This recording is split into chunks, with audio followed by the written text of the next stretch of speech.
G Tamil news நேயர்களுக்கு வணக்கம். விவாத மன்றம் நிகழ்ச்சிக்கு உங்களை வரவேற்கிறேன். சாதிவாரி கணக்கெடுப்பு இந்த ஆண்டு நடத்தப்படும் என்றும் வரும் மக்கள் தொகை கணக்கெடுப்போடு சேர்த்து இந்த ஜாதிவாரி கணக்கெடுப்பு நடத்தப்படும் என்று பிரதமர் மோடி தலைமையிலான மத்திய அமைச்சரவை குழு ஒரு முடிவை எடுத்திருக்கிறது. இதை அமைச்சர் அஸ்வினி வைஷ்ணவ் தெரிவித்திருக்கிறார். இந்த சந்திப்பின் போது அவர் குறிப்பிட்ட சில விஷயங்கள் காங்கிரஸ் ஆட்சியில் செய்யாத சிலவற்றை நாங்கள் செய்ய போகிறோம். இந்த சாதிவாரி கணக்கெடுப்பு என்பது தற்போது பல மாநிலங்களில் வெவ்வேறாக எடுக்கப்படுகிறது. இது சமூக நீதிக்கு ஒரு கேள்விக்குறியாக மாறிவிடும். எனவே இதை அரசாங்கமே எடுத்து செய்யும் என்று ஒரு அறிவிப்பை வெளியிட்டிருக்கிறார்கள். இது தற்போது பல கட்சிகள் மத்தியில் வரவேற்பையும் பெற்றிருக்கிறது, சில விமர்சனங்களையும் பெற்றிருக்கிறது. அதாவது இந்தியா கூட்டணியினுடைய சார்பாக எழுந்த அழுத்தத்தின் காரணமாக அரசு இந்த முடிவை எடுத்திருக்கிறது, பாஜக தலைமையிலான அரசு இந்தியா கூட்டணியினுடைய அழுத்தத்திற்கு படிந்திருக்கிறது என்ற விமர்சனங்களும் முன்வைக்கப்படுகிறது. இந்த சாதிவாரி கணக்கெடுப்பின் மூலமாக சமூக நீதி எப்படியெல்லாம் நிலைநாட்டப்பட போகிறது, அதே போல ஏற்கனவே இருக்கக்கூடிய இடஒதுக்கீட்டில் என்ன மாதிரியான மாற்றங்கள் எல்லாம் நிகழும், அதே போல இதை எப்போது தொடங்குவார்கள், எப்போது முடிப்பார்கள், அல்லது இது தேர்தலுக்கான நாடகமா என்றெல்லாம் நாம் பேச இருக்கிறோம். இன்றைய விவாத மன்றத்தினுடைய தலைப்பாக சாதிவாரி கணக்கெடுப்பு கையில் எடுக்கும் மத்திய பாஜக அரசு, அரசியல் பின்னணி என்ன என்பதுதான். நம்மோடு 4 சிறப்பு விருந்தினர்கள் இணைகிறார்கள். முதலாவதாக அரங்கத்திலிருந்து பாஜகவிலிருந்து டாக்டர் ராஜசேகர் இணைந்திருக்கிறார், திமுகவிலிருந்து திரு கரூர் முரளி இணைந்திருக்கிறார், காங்கிரஸ் கட்சியிலிருந்து செய்தி தொடர்பாளர் திரு முருகானந்தம் இணைந்திருக்கிறார், அரசியல் விமர்சகர் திரு நந்தகுமார் இணைந்திருக்கிறார். அனைவருக்கும் வணக்கம். நந்தகுமார் சார், முதல்ல உங்கள்கிட்ட இருந்து இந்த சாதிவாரி கணக்கெடுப்பு இதனுடைய தேவை அப்படின்றத இப்போ உடனே இந்த திடீர் அறிவிப்பு வெளிவரதுக்கு என்ன காரணம் அப்படின்னு நினைக்கிறீங்க? ஏன்னா வெவ்வேறு விமர்சனங்கள் வைக்கப்படுது. உங்களுடைய முதல் கட்ட கருத்து. இன்னைக்கு நம்மளுடைய நாட்டில், இந்திய திருநாட்டில் கடைசியா ஜாதிவாரி கணக்கெடுப்புன்னு எடுத்தது 1931. அதனால இந்த சுதந்திர இந்தியாவில் இதுவரைக்கும் நம்ம ஜாதிவாரி கணக்கெடுப்பு எடுத்து அதை பப்ளிசைஸ் பண்ணி மக்களுக்கு இது வரைக்கும் கொடுக்காத சூழ்நிலையில இன்னைக்கு இந்த 1951 திருப்பி இது ஒரு பிரச்சனை அந்த டைம்ல வரும்போது ஜவஹர்லால் நேரு அவர்கள், அன்னைக்கு இருந்த பிரைம் மினிஸ்டர் ஆஃப் இந்தியா, இது ஒரு பாலிசி டெசிஷனை வச்சு இந்த ஜாதிவாரி கணக்கெடுப்பு எடுக்க வேண்டாம் அப்படின்னு சொல்லிட்டு அவங்க முடிவு பண்றாங்க. அதுக்கப்புறம் எந்த சென்சஸ்லயுமே அந்த ஜாதிவாரி கணக்கெடுப்பு நமக்கு 2011 வரைக்கும் சென்சஸ் நடந்துச்சு. அதுல எந்த விதமான ஜாதிவாரி கணக்கெடுப்பு நடக்கப்படல. ஆனா தொடர்ந்து அந்த எஸ்சி எஸ்டியினுடைய காஸ்ட் சென்சஸ் மட்டும் எடுத்து அப்பப்போ 10 வருஷத்துக்கு ஒரு தடவை பப்ளிசைஸ் பண்ணிட்டு இருக்காங்க. இந்த சூழ்நிலையில 2011 அவங்க ஒரு 2010 காங்கிரஸ்க்கு இந்த மாதிரி எடுக்கலான்னு ஒரு ஐடியா வருது. ஆனா காங்கிரஸ்குள்ளாரே 2 வேறுபட்ட கருத்துக்கள். அப்ப அன்னைக்கு இருந்த ஹோம் மினிஸ்டர் பாத்தீங்கன்னா பி சிதம்பரம், அவரே இந்த சாதிவார கணக்கெடுப்புக்கு அவர் அந்த டைம்ல எதிர்ப்பாதான் இருந்தாரு.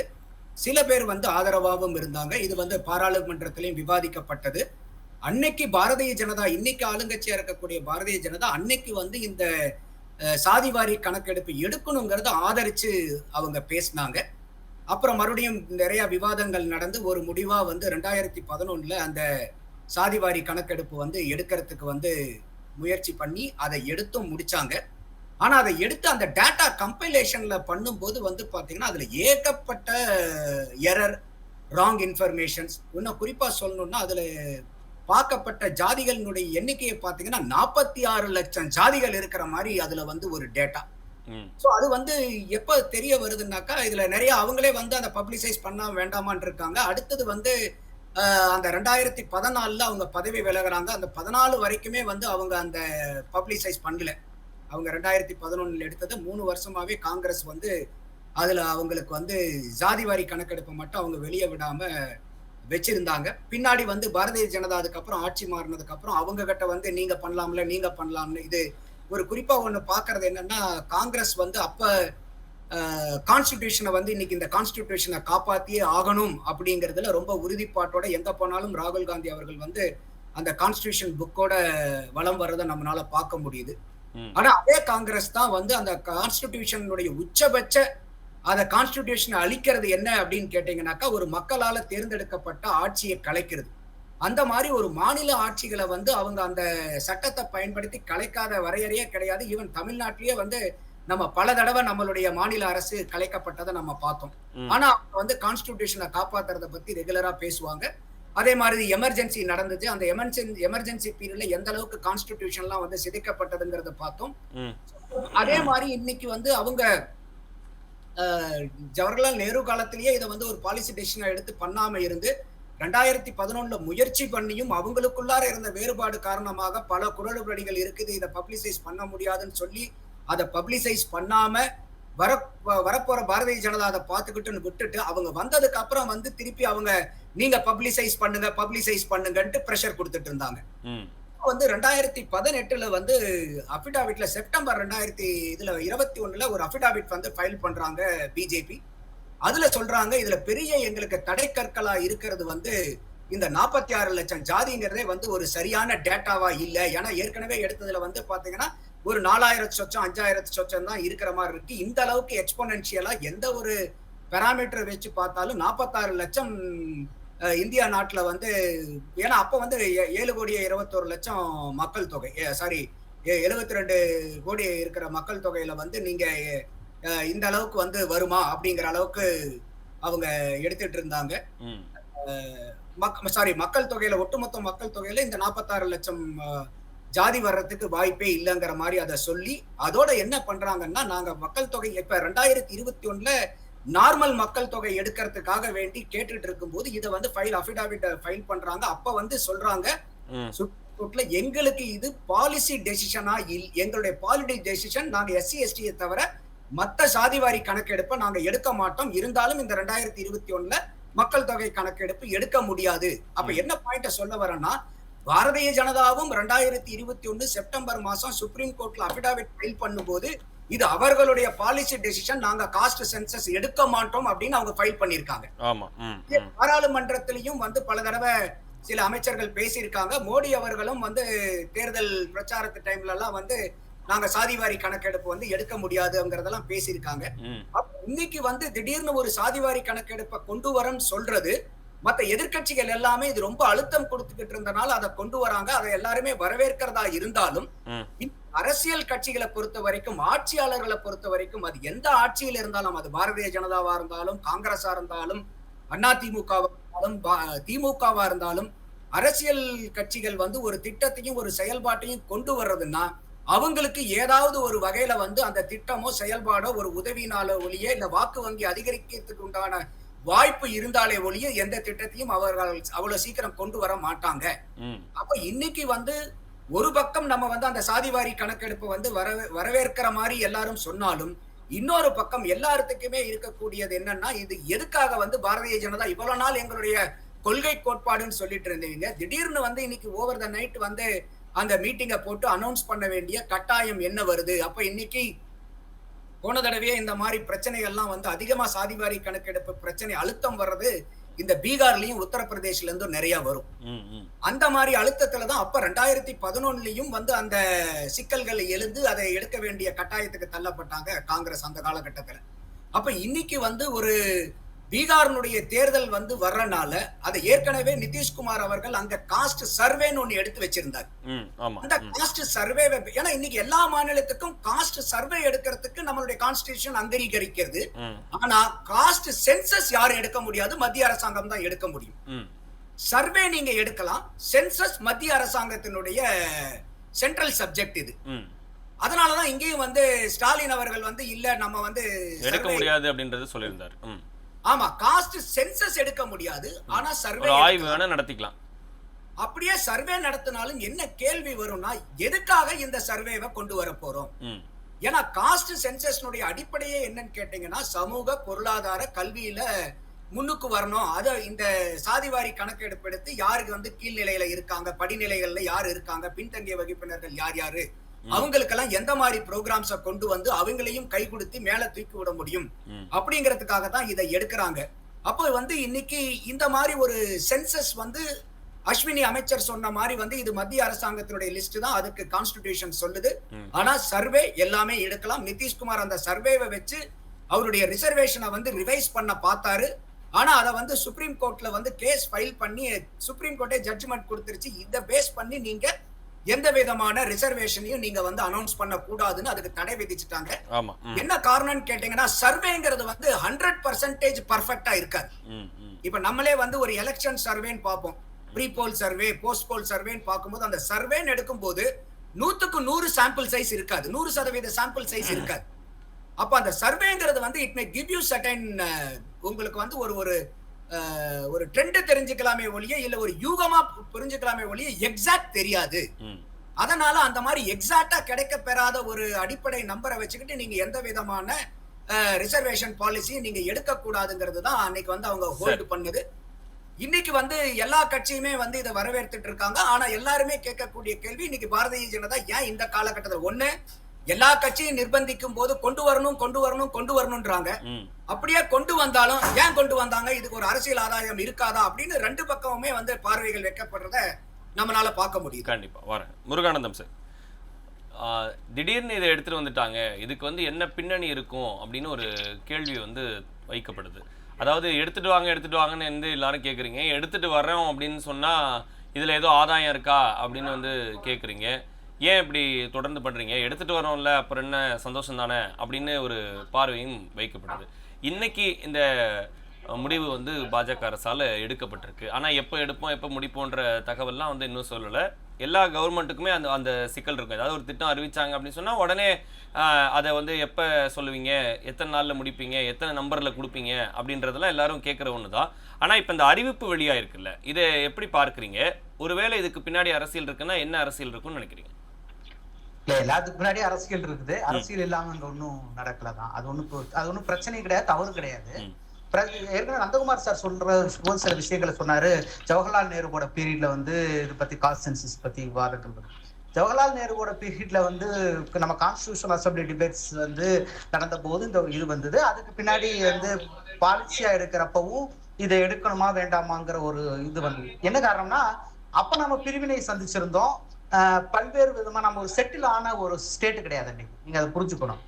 அப்போ இந்த நம்ம வந்து ஏன் எஸ்சி எஸ்டிக்கான இதை மட்டும் நம்ம இதை எடுத்தோம் அப்படின்னா, எஸ்சி எஸ்டிக்கு வந்து அதை பேஸ் பண்ணி வந்து பார்லிமெண்ட் அண்ட் அசம்பிளிஸ்ல வந்து ரிசர்வேஷன் இருக்கு.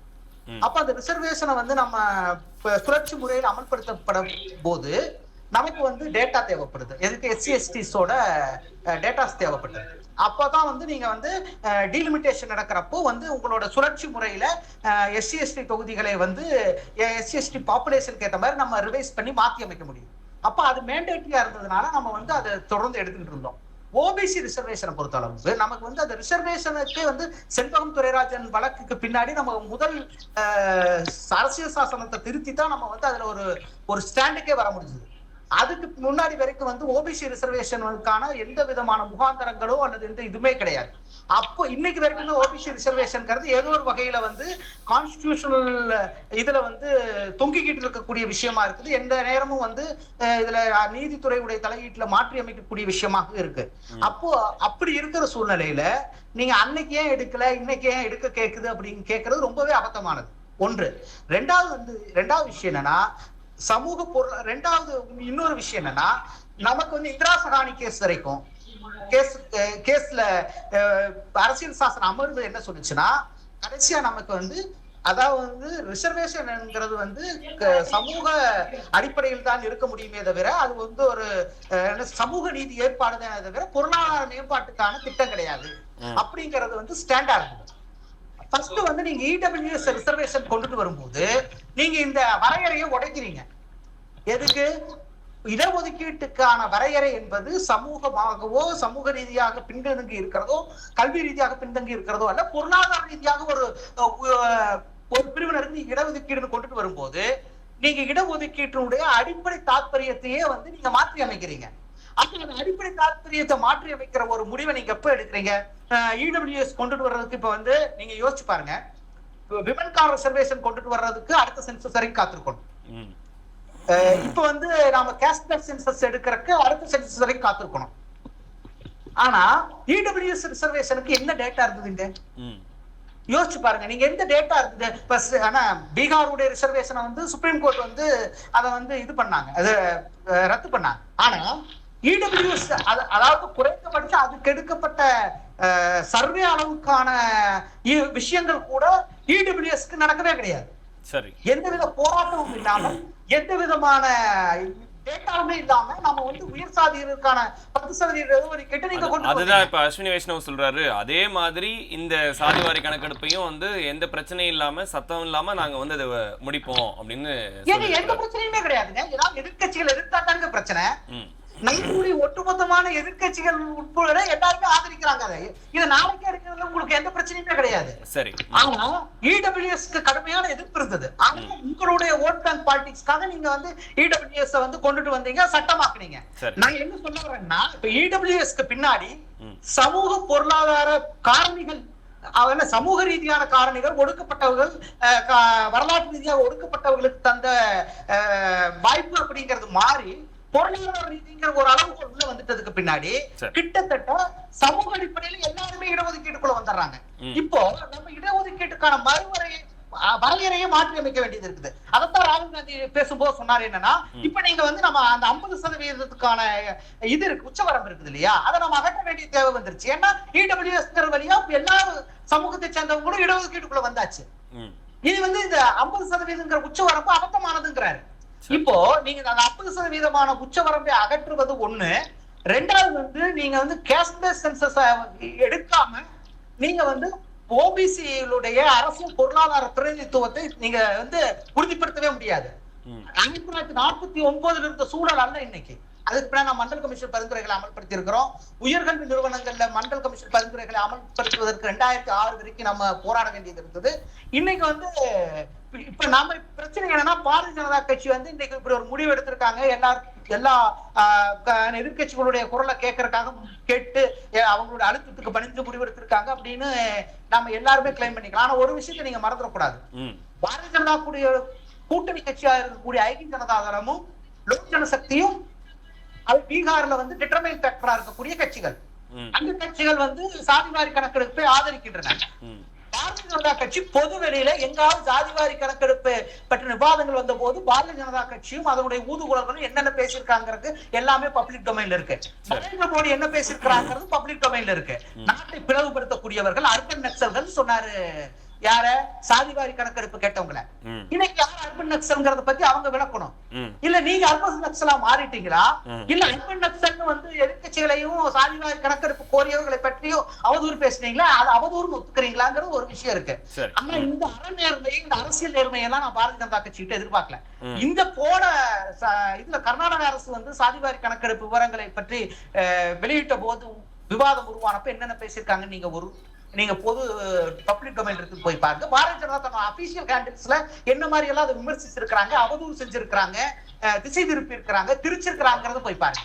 அப்போ நீங்க போன மாசம் வரைக்கும் ஒரு கட்சிக்குள்ள ஒரே மாதிரி வந்து ஒரு கட்சியினுடைய ஒட்டுமொத்தமான பீஸ்களும் பேசுறாங்க. சோசியல் மீடியாவில் பேசுறாங்க, மீடியாவில் பேசுறாங்க, பொதுவெளிகள்ல பேசுறாங்க, எல்லாம் பேசுறாங்க. அர்பன் நக்சல்ங்கிறாங்க, நாட்டை பிளவுபடுத்துறாங்க, இந்துக்களை பிளவுபடுத்துற நோக்கம் கொண்டதுங்கிறாங்க. இன்னைக்கு அதனை கொள்கை முடிவு நீங்க எடுக்கிறீங்களே. அப்போ வந்து ஒரு அறநேர்மை இருந்தா, நாங்க இது வரைக்கும் பித்தலாட்டம் பேசிட்டு இருந்தோம். நாங்க வந்து இந்த பித்தலாட்டம் பேசிட்டு இருந்ததுக்காக நாட்டு மக்கள்கிட்ட மன்னிப்பு கேட்கிறோம். நாங்க கேஸ்ட் பேஸ் சென்சஸ் நியாயமானதுன்னு இப்ப உணர்ந்திருக்கிறோம். அதனால கேஸ்ட் பேஸ் சென்சஸ்ங்கிற கொள்கை முடிவை எடுத்திருக்கிறோம் அப்படின்னு நீங்க சொல்லணும்.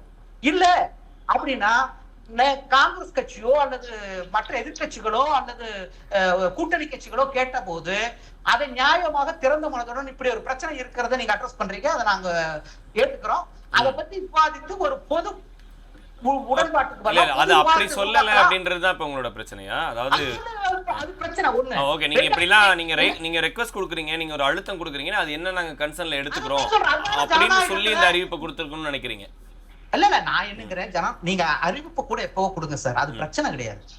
அது வந்து அது உங்களுக்கு என்ன விதமான இதுக்கு முன்னாடி ஒரு பார்வை, இப்போ ஒரு பார்வை இருக்கிறது, அது ஏன் அப்படின்றது இல்ல. நீங்க வந்து பொது வெளியில அதை கோரியவர்கள் மீது கேரக்டர் அசாசினேஷன் பண்ணீங்கல்ல, அவங்களுடைய கோரிக்கைக்கு உள்நோக்க கற்பிச்சீங்கல்ல. இப்ப இவங்க நாட்டை பிளவுபடுத்துறாங்களா அப்படின்ற கேள்வி வந்து நீங்க முன்னோக்கி இந்த மாதிரியான என்ன சொல்றது சீரியஸான விமர்சனங்களை போற போக்கில் அள்ளி தெரிச்சிங்கல்ல. அப்போ அது சரியாங்கிற ஒரு விஷயத்தையோ அது தப்பு அப்படின்னா அதை நாட்டு மக்கள்கிட்ட திறந்த மனதோடு நீங்க ஒத்துக்கணும்.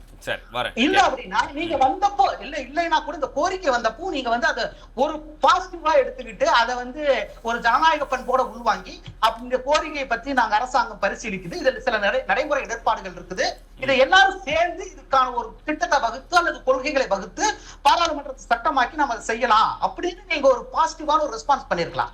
எந்த ஒரு விஷயத்தை எதிர்கட்சிகள் முன்வைக்கும் போதும் அதை நோக்கி தேச துரோகம் முத்திரையை குத்துறது, அவங்க அர்பன் நக்சல் சொல்றது, அவங்கள கேரக்டர் அசாசினேஷன் பண்றது, அவங்கள கீழ்த்தரமா வசப்பாடுறது, அவங்களுடைய ஆளுமை கொலை செய்யறது, இந்த அத்தனை பித்தலாட்டம் செஞ்சுட்டு இன்னைக்கு நாங்களும் அதையே செய்யறோம் சொன்னா உங்களை எந்த மாதிரி ஜட்ஜ் பண்றதுன்னு ஒண்ணு இருக்குல்ல, உங்களை நாங்க எப்படி ஜட்ஜ் பண்றதுன்னு ஒண்ணு. ரெண்டாவதுன்னா பீகார் எலெக்ஷன் இந்த வருடத்துல வருது. நீங்க பீகாருடைய தேர்தல் களத்துல இருக்கக்கூடிய பிரஷர் எங்களுக்கு புரியுது. பீகாருடைய பிரதானமான 2 கூட்டணி கட்சிகளும் சாதிவாரி கணக்கெடுப்பை வெளிப்படையாக அபிஷியலாக அதிகாரப்பூர்வமாக ஆதரிக்கிறார்கள். இன்னும் சொல்ல போனா அது பத்தி ஏற்கனவே அவர் சர்வே நடத்தி அதன் அடிப்படையில் ரிசர்வேஷன் கொடுத்தவர் தான் நிதிஷ்குமார். அப்போ எங்களுக்கு புரியுது உங்களோட சூழ்நிலை என்னன்னு எங்களுக்கு புரியுது. நீங்க ஒரு இடியாப்ப சிக்கல் இருக்கீங்கன்னு புரியுது. அப்போ இதை சொல்லி ஆக வேண்டியது இருக்கு. அதே நேரம் இங்க பூசுன மாதிரி இருக்கணும், பூசாத மாதிரி இருக்கணுங்கிற மாதிரி தான் நீங்க ஒரு ஸ்டாண்ட விமன் ரிசர்வேஷன் பில் அப்போ செஞ்சீங்க. இன்னைக்கு இதுக்கு 2031 வரைக்கும் நீங்க எங்க வேணா உட்கார்ந்துருக்கேன்னு சொல்றீங்க. ஏன் இந்த அளவுக்கெல்லாம் இதுல டைம் எடுக்கக்கூடிய நீங்க இடபிள்யூஎஸ் ரிசர்வேஷன் அவ்வளவு அவசரமா கொண்டு வந்தீங்க? அப்போ உங்களுடைய எல்லா இதுலயும் மட்டமான ஒரு அரசியல் கணக்கு இருக்குதுங்கிற அரசியல் கணக்கு இருக்கிறது தப்பு இல்ல, மட்டமான மோசமான தேர்தல் கணக்கீடுகள் உங்களுக்கு இருக்குது.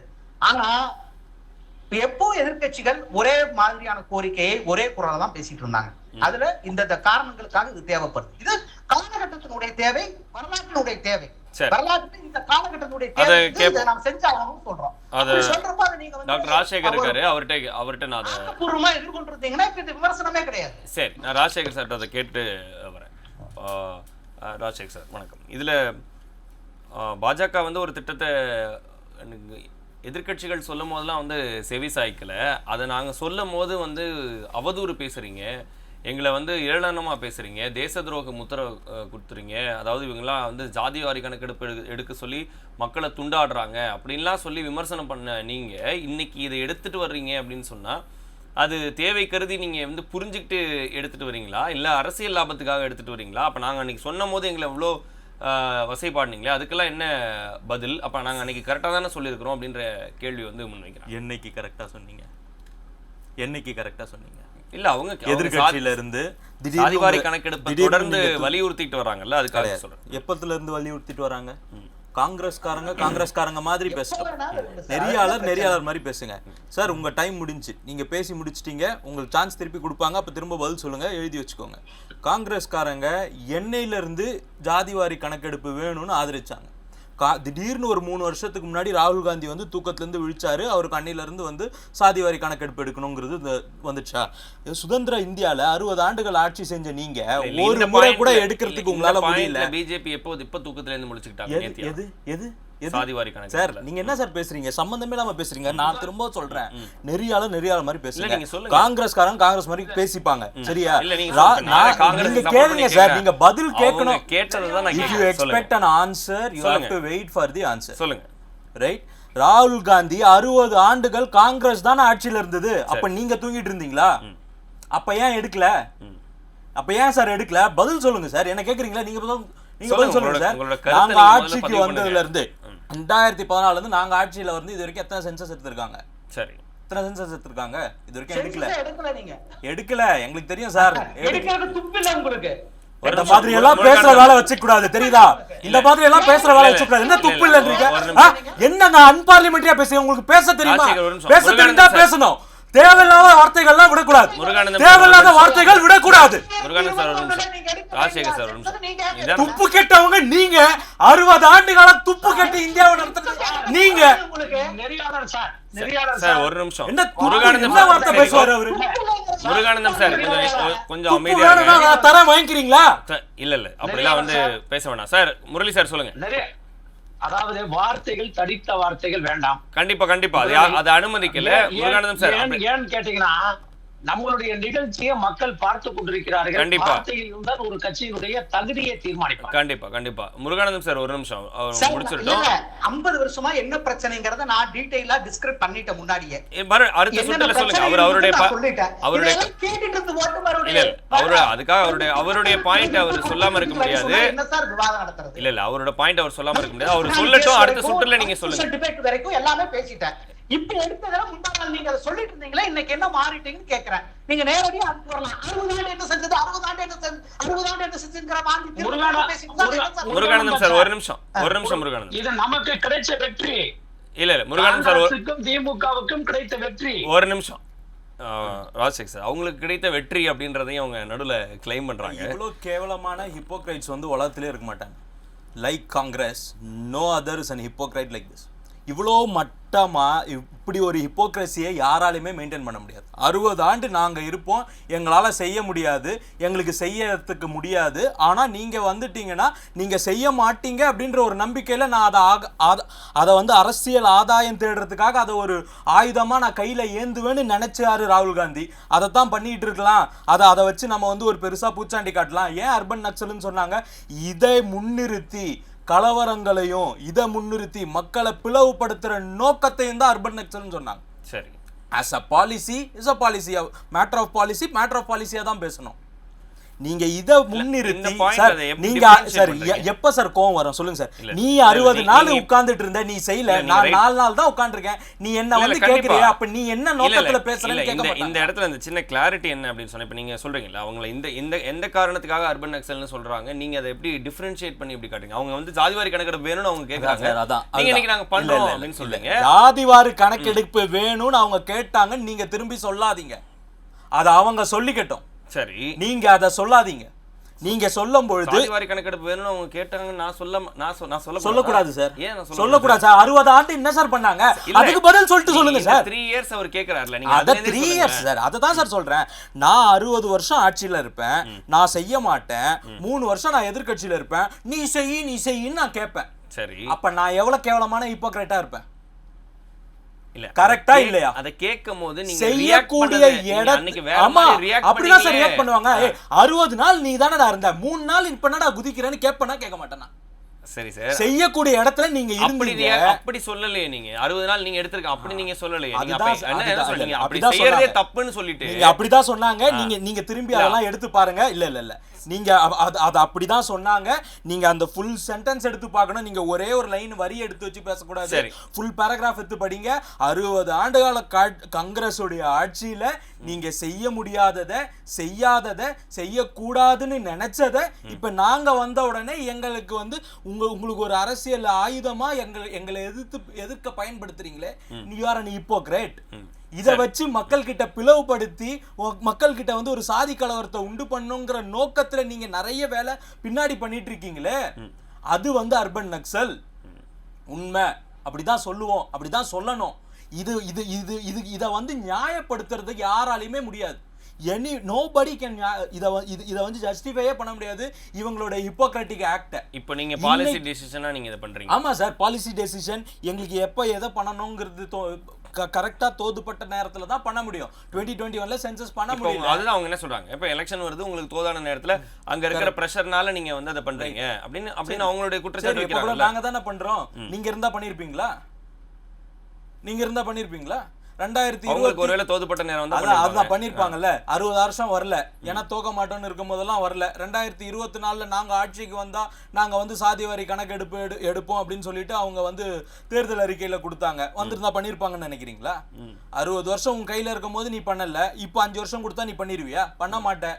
You are an hypocrite. You are such an hypocrite. நீ பண்ணவே மாட்டேன். நீ வெறும் வந்து நீ தான் ஈயம் பித்தாலைக்கு பாலிஷ் போடுறதுலே தான் உங்களுக்கு வந்து குறியா இருக்கிறீங்க.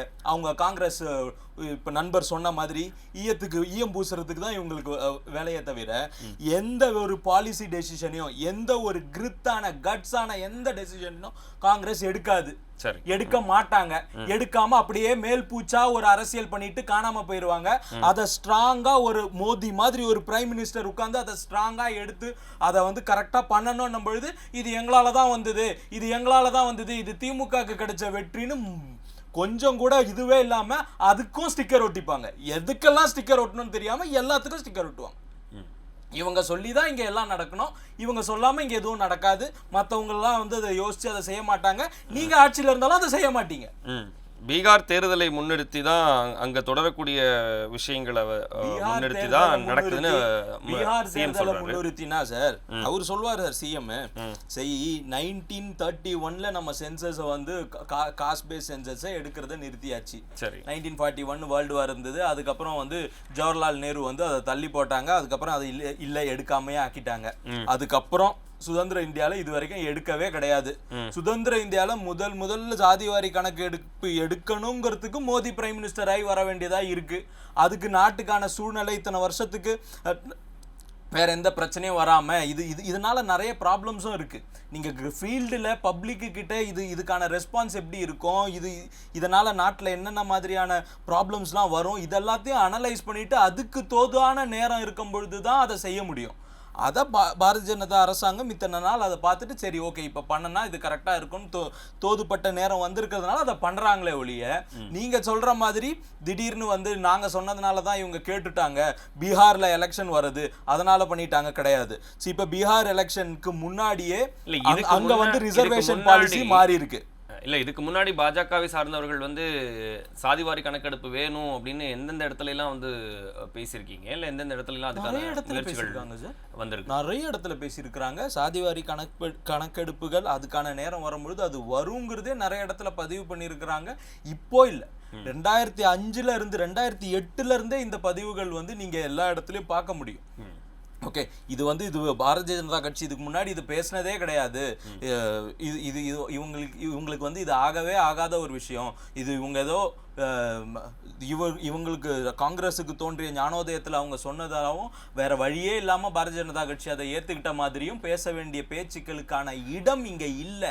இல்லை, இப்போ இடபிள்யூஎஸ்ல வந்து எந்த விதமான டிஸ்கஷனும் இல்லை, உடனடியாக அதை வந்து எடுத்துட்டு வந்துட்டாங்க. இது வந்து இவ்வளோ பேர் அழுத்தம் கொடுத்து வலியுறுத்தி சென்சஸ் வந்து நீங்க நினைச்சா நாளைக்கு எடுத்துட முடியும். இந்த நிலைமை வந்து இவ்வளோ அழுத்தம் கொடுத்ததுக்கு அப்புறம் தான் இதை வந்து செய்யணுமா? அதில் உங்களுக்கு அவ்வளோ ஈஸியாக இருந்துச்சான்ற ஒரு கேள்வி. அது ஈஸியாக தான் இருந்தது, அதனால பண்ணியிருக்காங்க.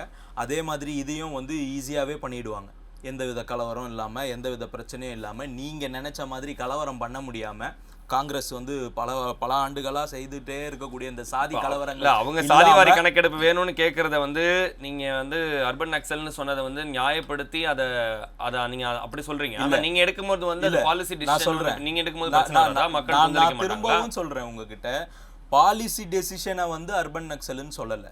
அதை வச்சு அது பின்னாடி நீங்க செய்ய நினைத்த கலவரங்களும் பிரச்சனைகளையும் தான் அர்பன் நக்சல்னு சொன்னாங்க. நீங்க நீங்க டேட்டாவே எடுத்து பாருங்க சார். சொல்றேன் சார், என்ன கலவரம் என்ன பிரச்சனைன்னு சொல்லிட்டீங்கன்னா நான் அதை அடுத்து முருகானந்தரை கேட்பேன். இந்த மாதிரி ஒரு பிரச்சனை பண்ண இருந்திருக்கீங்க, அதனால தான் அவங்க தடுத்து வச்சிருக்காங்கன்னு சொல்லுங்க. பதில் எதிர்பார்த்தீங்கன்னா பதில் வரும். சொல்லுங்க. ஓகே, நீங்க வந்து 2014 அப்புறமும் 14க்கு முன்னாடியும் இந்தியாவில் நடந்த சாதி கலவரங்களுடைய எண்ணிக்கை எடுங்க.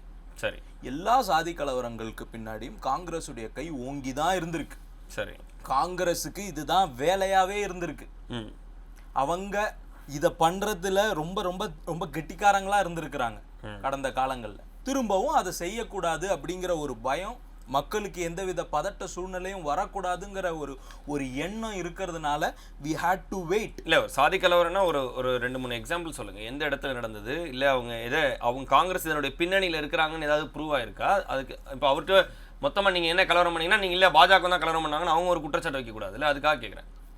உங்களுக்கு ஸ்டாட்டிஸ்டிக்ஸ் அதுக்கான ஸ்டாட்டா உங்களுக்கு உங்க கையில இல்லைன்னா நான் எடுக்க போகும்போது பிரிண்ட் எடுத்து கையில கொடுத்துருப்பேன். தயவு செஞ்சு கண்டிப்பா. சரி, வரேன், அடுத்த சுற்று பேசுவோம். முரளி சார், இப்போ பாஜகவிலிருந்து அறிவிக்கப்பட்டிருக்கக்கூடிய மத்திய அமைச்சரவை குழுவிலேருந்து சொல்லியிருக்கக்கூடிய இந்த சாதிவாரி கணக்கெடுப்பை வந்து நாங்கள் பண்ணுவோம் அப்படின்னு சொல்லியிருக்கக்கூடிய அறிவிப்பு, நீங்கள் ஸ்டிக்கர் ஒட்டிக்காதீங்க அப்படின்னு சொல்லி சொல்கிறாரு ராஜசேகர். இப்படி இருக்கும்போது முதலமைச்சர் சொல்கிறாரு, இல்லை பீகார் தேர்தலுக்கான அந்த லாபத்துக்காக தான் வந்து இவங்க இப்போ இதை அறிவிக்கிறாங்க அப்படின்னு சொல்கிறாரு. இல்லை, அது கிடையாது, பல கலவரத்தை வந்து இதுக்கு முன்னாடி காங்கிரஸ் வந்து கிரியேட் பண்ணியிருக்கிறாங்க, அதை தான் நாங்கள் வந்து அப்படி குறிப்பிட்டிருந்தோம், இப்போ நாங்களே வந்து இதை பாலிசி டிசிஷனாக எடுத்து பண்ணுறோம், அதுக்கு எப்போ நேரம் வருதோ அப்போ தானே பண்ண முடியும் அப்படின்ற ஒரு பாயிண்ட்டை முன் வச்சிருக்கிறாரு. உங்களுடைய கருத்து?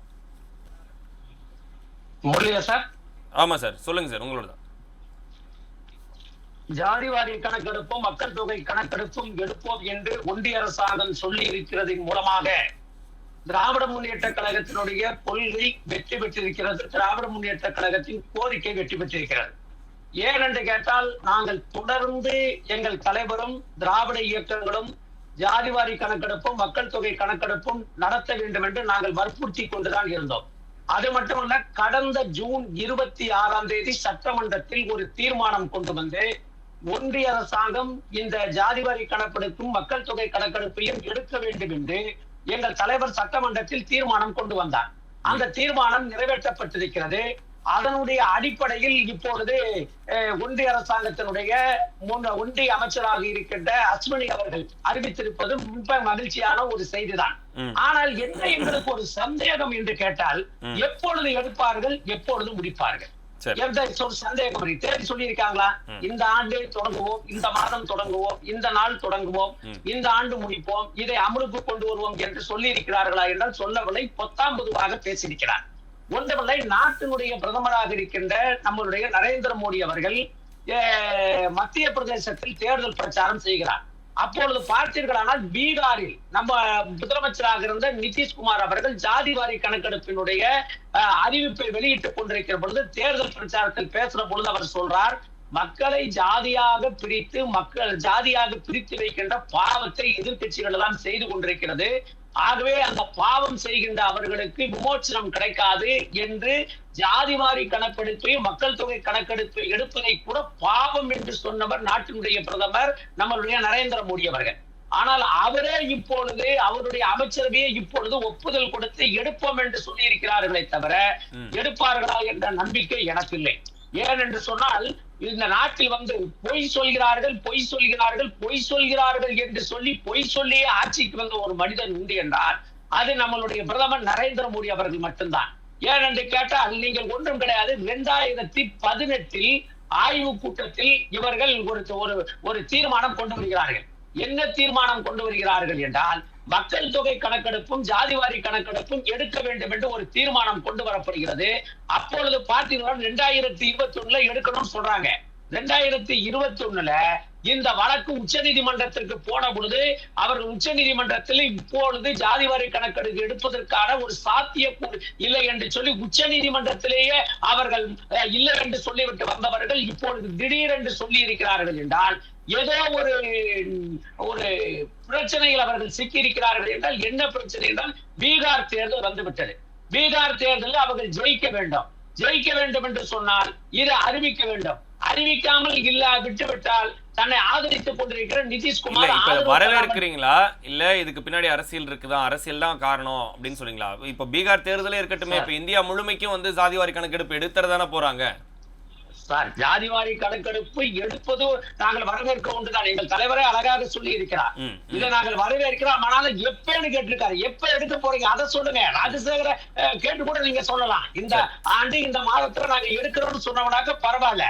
ஆனால் பாத்தீங்கன்னாங்க அவங்க எப்ப பார்த்தாங்கன்னா ஏமாத்திர வேலைதான். ஒண்ணு இல்ல, மகளிர் மசோதான்னு கொண்டு வந்தாங்க, மகளிருக்கு நாடாளுமன்றத்தில் இடஒதுக்கீடு ஒண்ணு கொண்டு வந்தாங்க, அதை நிறைவேற்றிட்டாங்க. அதை நிறைவேற்றுவதற்கு 2024 நாடாளுமன்ற தேர்தல் ஜெயிக்கணும்னு பார்த்தாங்க. அதுக்கு மகளிருடைய ஆதரவு பெறுவதற்காக இப்படி ஒரு சட்டத்தை அவங்க சொன்னாங்களே தவிர இந்த வருடம் இப்படி செய்வோங்கிற ஒரு வரைமுறையை சொல்லல. அவங்களுடைய நோக்கம் என்னவென்று சொன்னால் பொய்யே சொல்லி எப்படியாவது தப்பித்துக் கொள்ளலாம். இப்ப சாதிவாரி கணக்கெடுப்பு எடுக்கப்படும் அப்படின்றத பொதுவா சொல்லி இருக்கிறாங்க அப்படின்னு சொல்றீங்களா? சார், ஜாதிவாரி கணக்கெடுப்பு எடுக்கிறது சொல்லி இருக்காங்க, நடக்குமாங்கிறதால எனக்கு சந்தேகமா இருக்கு. சென்சஸ் எடுக்கும் போது சேர்த்து இதை எடுத்துருவோம் அப்படின்னு தானே சொல்லி இருக்காங்க. சென்சஸ் எப்ப எடுப்பாங்க சார்? சொல்லுங்க, சென்சஸ் எப்ப எடுப்பாங்க? சென்சஸ் எப்ப எடுப்பாங்க? தேதி சொல்லுங்க சார். உங்களை எதுல சார் நம்புறது? நம்புற மாதிரி ஒரு விஷயத்திலேயாவது ஒன்றிய அரசாங்கம் நடந்திருக்கா? எந்த விஷயத்திலும் நம்பிக்கை நாட்டு மக்கள் விதைத்திருக்கிறீர்களா?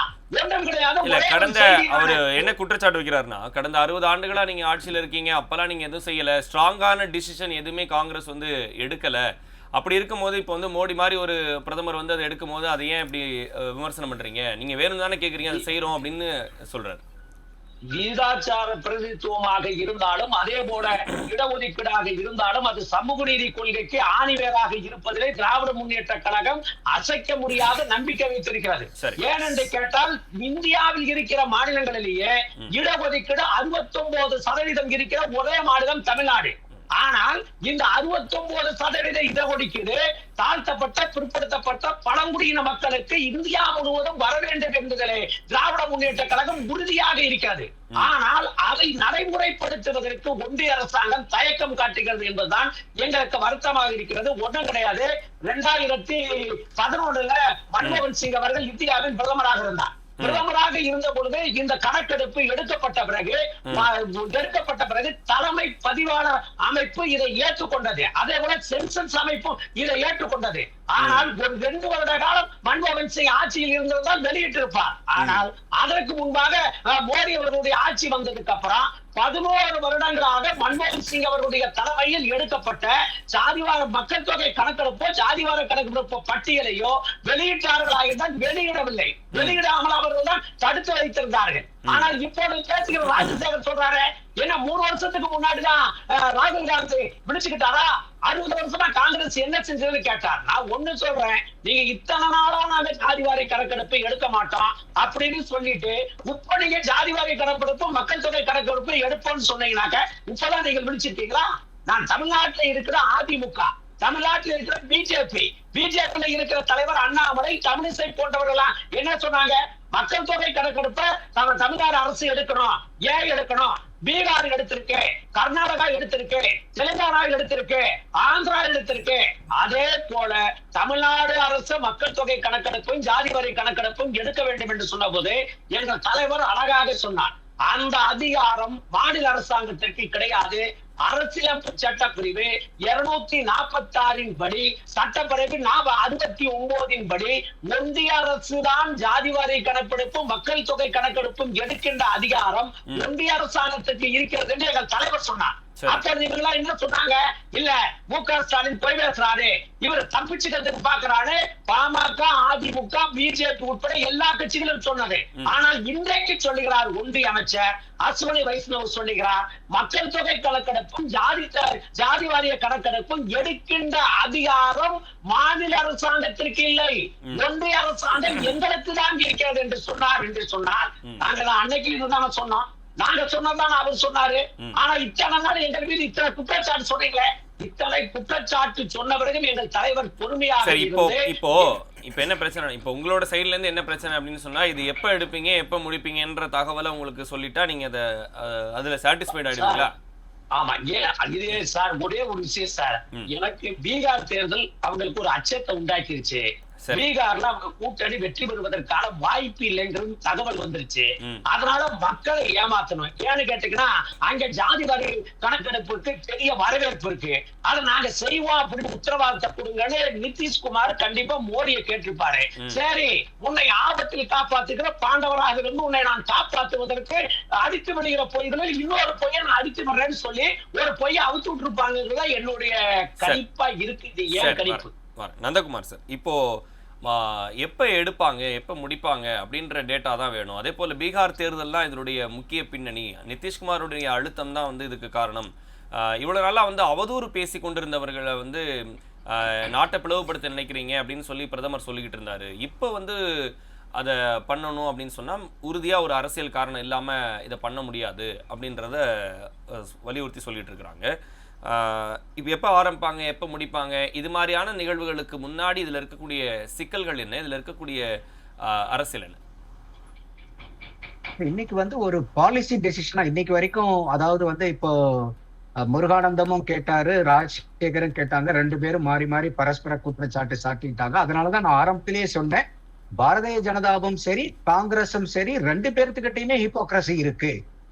காங்கிரஸும் அவர்கள் ஆண்ட காலத்துல யாருமே இதை பத்தி பேசல. அதுக்கப்புறம் வெளியே வந்ததுக்கு அப்புறம் நீ பண்ணுன்னு சொன்னாங்க. அதே மாதிரி பாரதிய ஜனதாவும் அவங்க எதிர்கட்சியா இருக்கும்போது வந்ததுக்கு பின்னாடி மாறுது. அதுக்கு முன்னாடி சமூக பொருளாதார அளவுகோல்களுக்கு எதிர்க்கிறதுல நம்ம வேறுபட்ட அளவுகோல்களை வச்சிருந்தோம். இடபிள்யூஎஸ் முன்னாடி மாறுது. அப்ப நீங்க இதை எல்லாத்துக்கும் போக்குறதுன்னு ஒரே இதுல அடிக்கிறது எப்படி நியாயமா இருக்க முடியும்? நம்மளை பொறுத்த வரைக்கும் பிளவுபடுத்துறதுன்னு சொல்லி இருக்கிறோமா? இல்ல ஒரே தட்டுல வைக்கிறது எப்படி சார் சரியாகும்?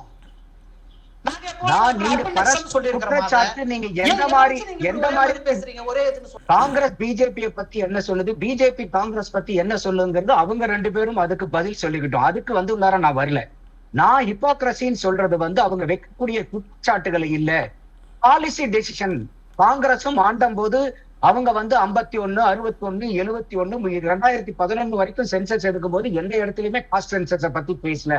வெளியே வந்ததுக்கு அப்புறம் அவங்க காஸ்ட் சென்சஸ் எடுக்குங்கிறாங்க. இது ஹிப்போக்ரசி.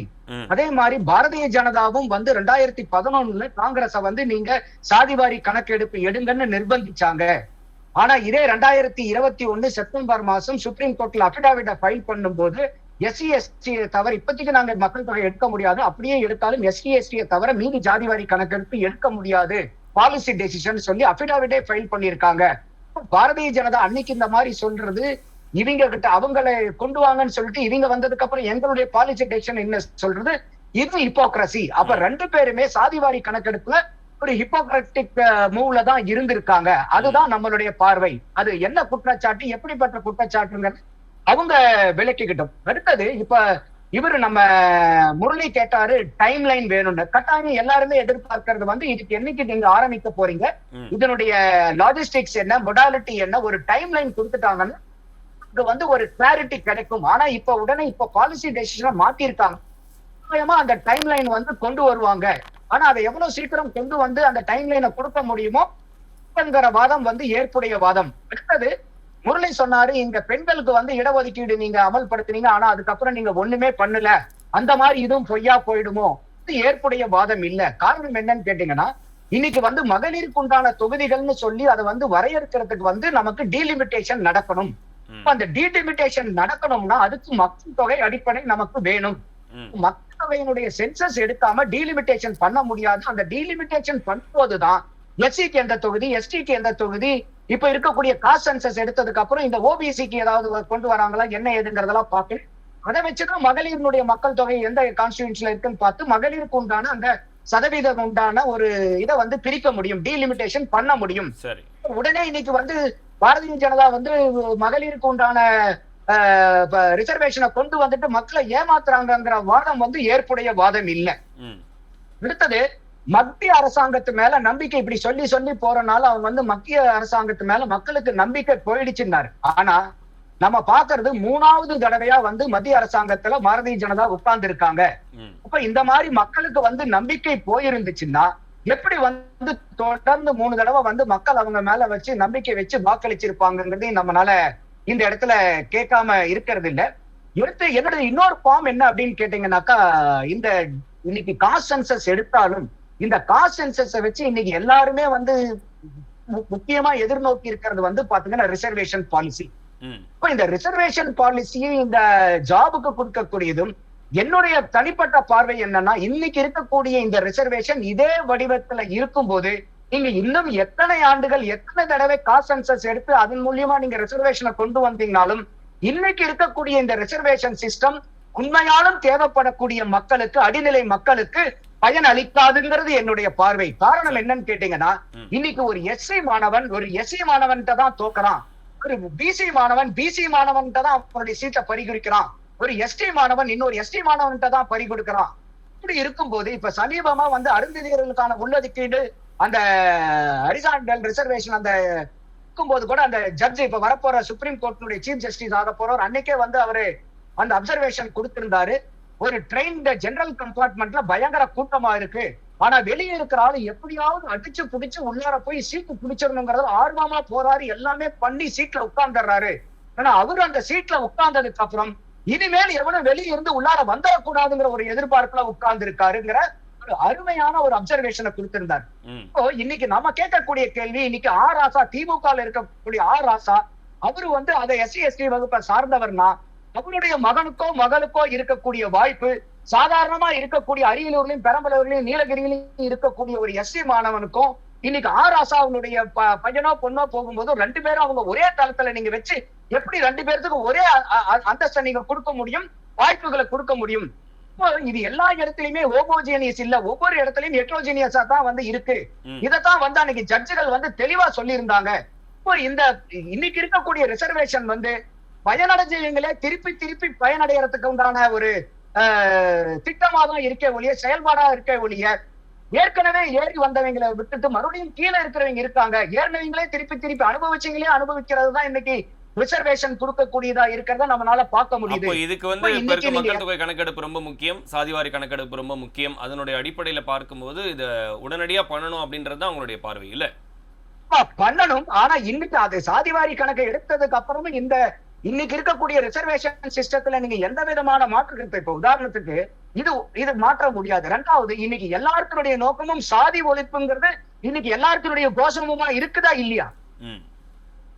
இந்த கட்சியாவது இன்னைக்கு சாதி வளர்த்துறான்னு சொல்றாங்களா இல்ல சாதி ஒழிக்கணும்னு சொல்றாங்களா? சாதி ஒழிக்கணும். இந்த சாதி ஒழிக்கணும் போது சும்மா சொல்லிட்டு இருக்கு. அப்ப இன்னைக்கு ரிசர்வேஷன், இன்னைக்கு இருக்கக்கூடிய ரிசர்வேஷன் சிஸ்டம் என்னவா இருக்குன்னா இந்த சாதியை வளர்க்கறதுக்கு உண்டான ரிசர்வேஷன் சிஸ்டமா இருக்குது. இப்போ இந்த சாதியை ஒழிக்கிறதுக்கு, இப்போ உதாரணத்துக்கு வந்து இப்ப எங்களை மாதிரி நான் வந்து வள்ளலாருடைய சுத்த சன்மார்க்க கொள்கையை பின்பற்றவன், எனக்கு சாதி மதம் சமயத்தெல்லாம் கடந்தவன். இந்த மாதிரி சாதிய மறுதலை செய்ய எத்தனையோ பேர் இருக்காங்க, சாதி மதம் வேண்டான்றவங்க எத்தனையோ பேர் இருக்காங்க. மக்களுக்கெல்லாம் இன்னைக்கு இருக்கக்கூடிய ரிசர்வேஷன் சிஸ்டம் ஏதாவது ஒரு வாய்ப்பை கொடுக்குதா அவங்களுக்கு? இப்ப இன்னைக்கு நம்மள மாதிரி இந்த சாதி வேண்டாம் மதம் வேண்டாம்னு சொல்றவங்கள கூட ஏதாவது ஒரு வழியில வந்து சாதி சான்றிதழும் மத சாதி சர்டிபிகேட்டை வாங்கிட்டு தானே வாங்கினாதானே இன்னைக்கு அரசாங்கத்துல வந்து ஒரு வாய்ப்பு கிடைக்கிறதுக்கு உண்டான ஒரு சிஸ்டமா இருக்குது. இப்ப நீங்க சாதி வேண்டாம் சொல்லக்கூடியவங்களுக்கு நீங்க ஒரு ரிசர்வேஷன் சிஸ்டத்தை கொண்டு வரும்போது, இப்ப இன்னைக்கு உதாரணத்துக்கு நான் சொல்றேன், இடபிள்யூஎஸ் 10 கொண்டு வந்தீங்கல்ல, அந்த மாதிரி சாதி வேண்டாம் அப்படின்னு சொல்றவங்களுக்கு ஒரு 10% கொண்டு வாங்க. இப்ப இன்னைக்கு சாதி வெறி பிடிச்சிருக்கவங்க தான் சாதி வேண்டாம்ங்கிறதுக்குள்ள போவான்ல, 10-15 ஆக்குங்க, 15-20 ஆக்குங்க, 25 அப்படியே போனாலும் உங்களுக்கு ஏதாவது ஒரு காலகட்டத்துல சாதியை நீங்க ஒழிக்க முடியும், சமத்துவத்தை நிலைநிறுத்த முடியும். சமூக நீதி சமத்துவம்னு வாய்களையும் நம்ம வந்து கொள்கையை பத்தி மட்டும் பேசிட்டு நம்ம வச்சிருக்கக்கூடியது பூராமே, நம்மளுடைய அமைப்புகள் பூராமே அந்த சாதிய கட்டமைப்பை வந்து ஊக்குவிக்கிற மாதிரி தானே இருக்கு. ஒரு பக்கம் சனாதனத்தை எதிர்க்கிறோம், இன்னொரு பக்கம் வந்து அதை ஊக்குவிக்கக்கூடிய ரிசர்வேஷனையும் நம்ம வந்து பாத்துறங்க போது இன்னைக்கு இருக்கக்கூடிய ரிசர்வேஷன் பின்தங்கி இருக்கக்கூடிய மக்களை கையை பிடிச்சு தூக்கி விடணுங்கிறதுல எனக்கு எந்த மாற்று கருத்தும் இல்ல. உடனே ரிசர்வேஷனை நிறுத்துங்கிறது என்னுடைய வாதம் அல்ல, தவறா யாரும் புரிஞ்சுக்க வேண்டாம். அதனுடைய அடிப்படையில் அதனுடைய கட்டமைப்பை மாற்றணும் அப்படின்றது விஷயம். இந்த அடிப்படையில இந்த ரிசர்வேஷன் கொண்டு வந்ததுக்கு உண்டான நோக்கம் என்ன?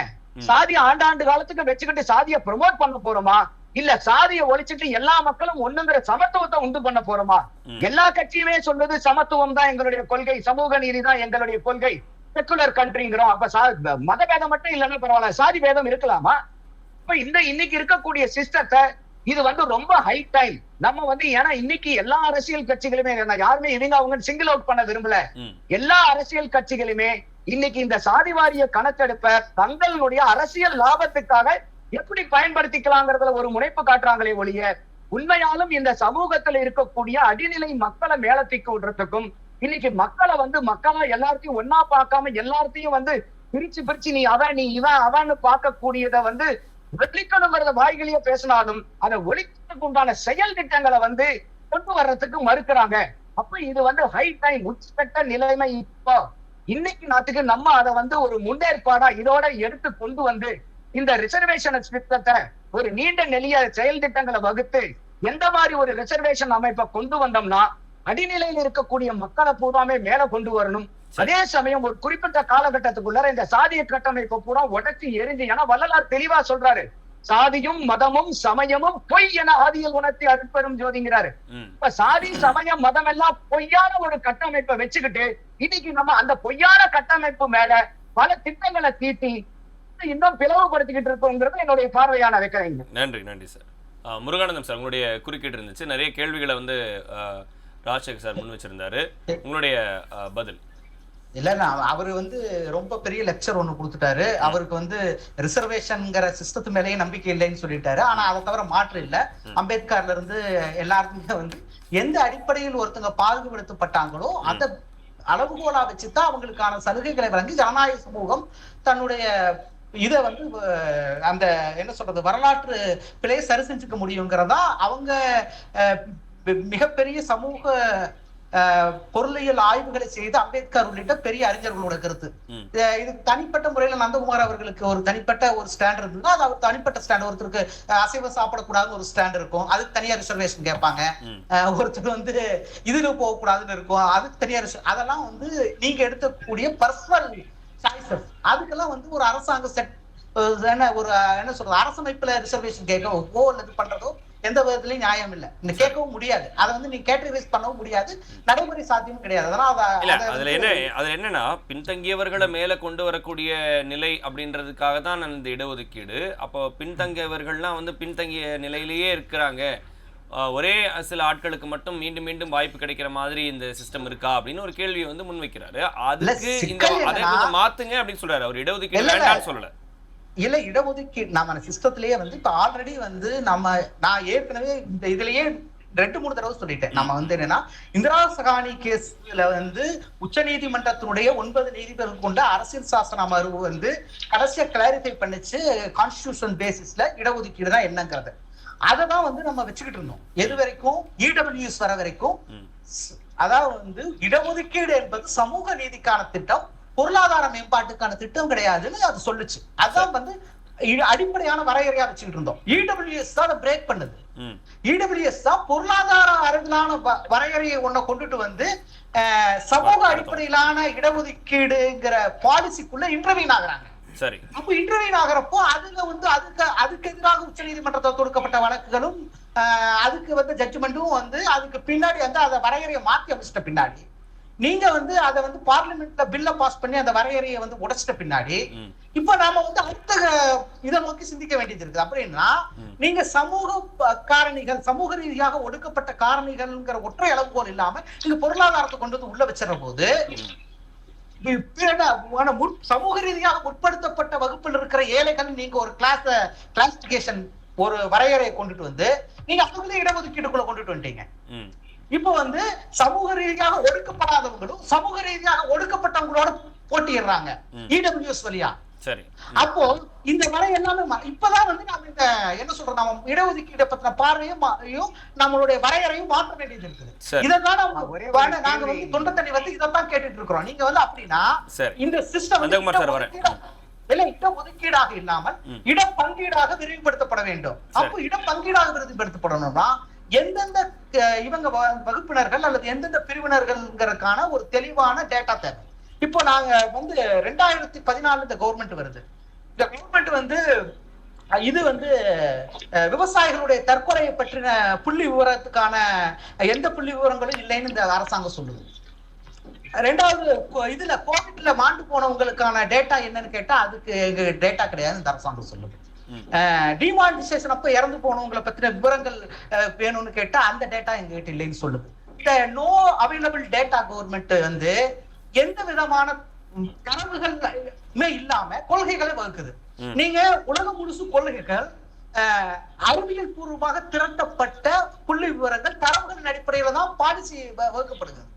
ஆனா நீங்க இந்த பதில்கள் எல்லாமே நானா சொல்லல, பார்லிமெண்ட்ல இந்த அரசாங்கம் சொன்ன பதில்கள் இவை, பாராளுமன்றத்தில் எழுப்பப்பட்ட கேள்விகளுக்கு இந்த அரசாங்கத்துடைய அமைச்சர்கள் சொன்ன பதில்கள் இவை.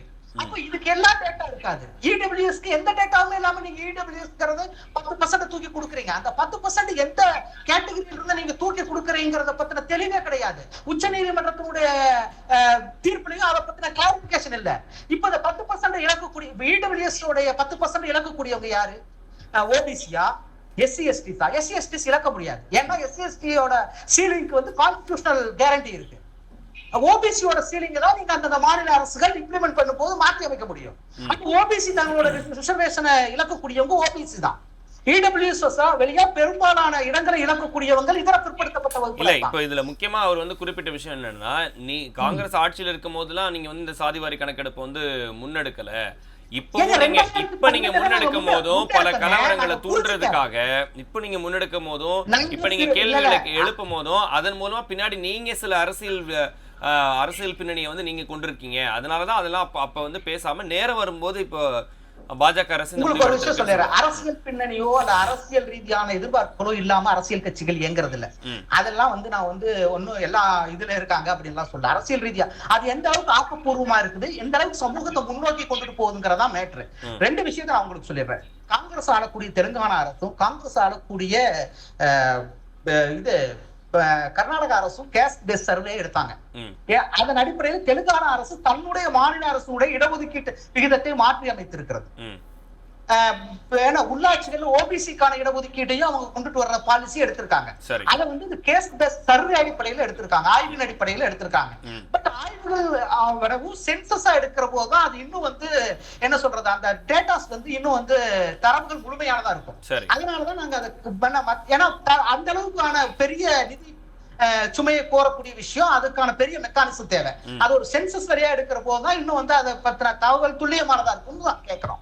ஆனா ஒரு மாநில அரசுக்கு என்னென்ன வரம்புகள் இருக்குதோ அந்த வரம்பை பின்பற்றி தெலுங்கானா அரசும் கர்நாடக அரசும் கேஸ் பேஸ் சர்வே எடுத்தாங்க. அதன் அடிப்படையில் தன்னுடைய உச்ச வரம்பையே தெலுங்கானா அரசு மாற்றி அமைத்து சென்ற சட்டமன்ற கூட்டத்தொடர்ல மசோதாவை கொண்டு வந்து நிறைவேற்றிருக்கு.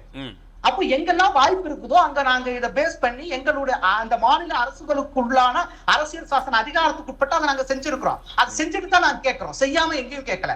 ஏற்கனவே வந்து சத்தீஸ்கர் அரசு பூபேஷ் பாகல் இருந்த போது இடஒதுக்கீட்டுக்கான உச்ச வரம்பை 70% 74% நினைக்கிறேன் சத்தீஸ்கர்ல கரெக்டா இருக்கு. ஆனா 70க்கு மேல உச்ச வரம்பை வந்து 70க்கு மேல வந்து இடஒதுக்கீட்டை கொடுத்திருக்காங்க.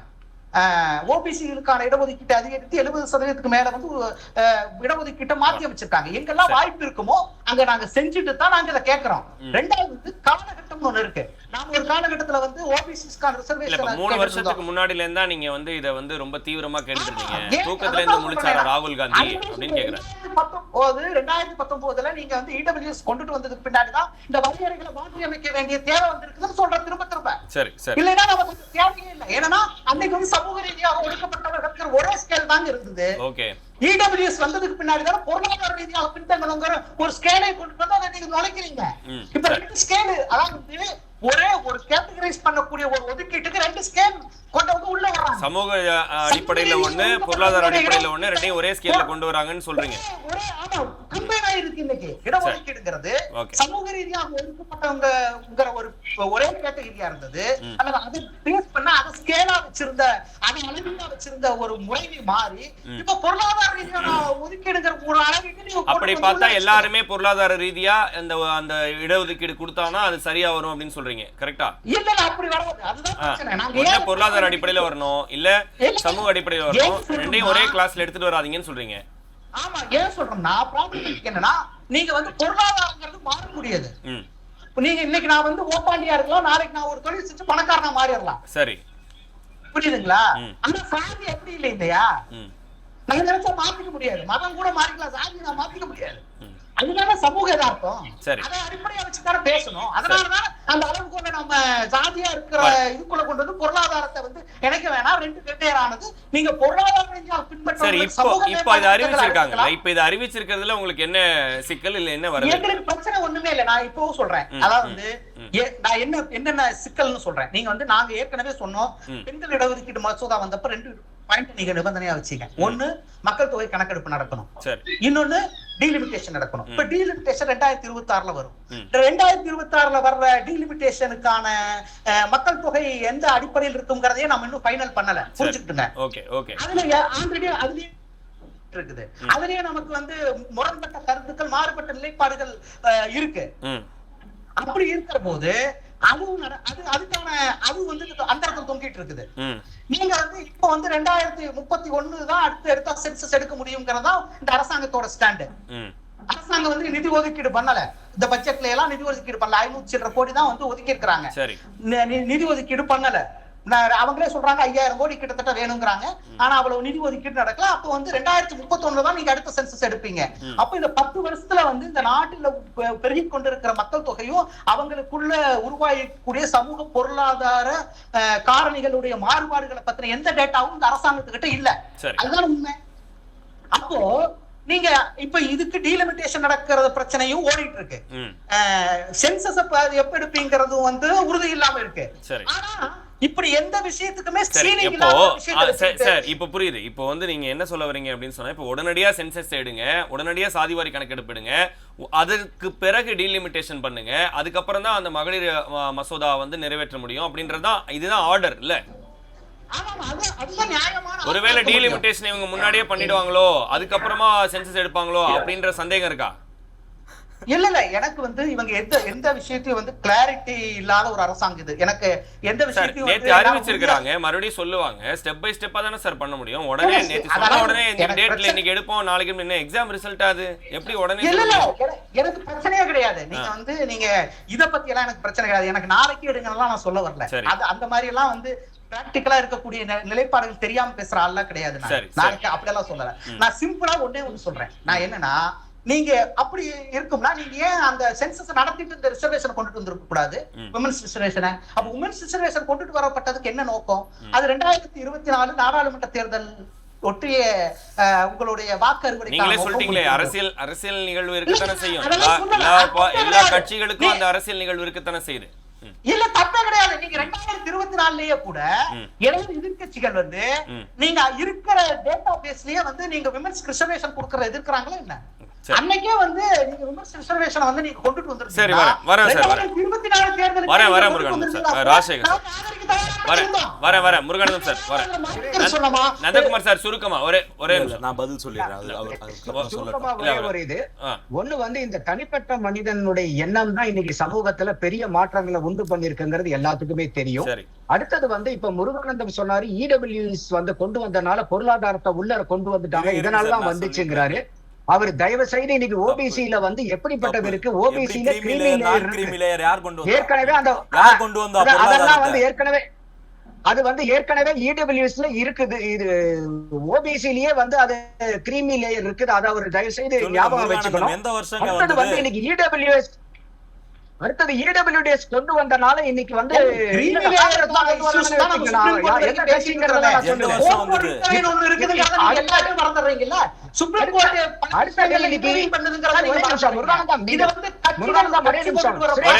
முருகானந்தம் சார் ஒரு நிமிஷம், நந்தகுமார் சார் முடிச்சிரட்டும்,